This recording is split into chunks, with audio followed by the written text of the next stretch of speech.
Pagpasensya nyo na yung background ko kasi nasa dressing room ako ngayon. As in, dressing room, literal, lahat ng damit, lahat ng kalat nandito.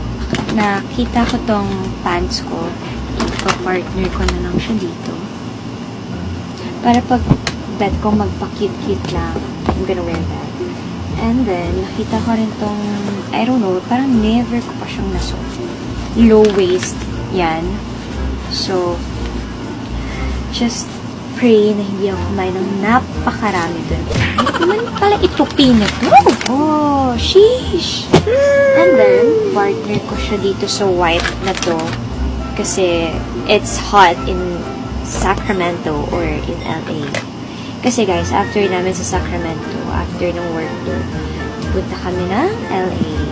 And then, doon na kami pasyal-pasyal, kain-kain, shopping, and everything. So, yun.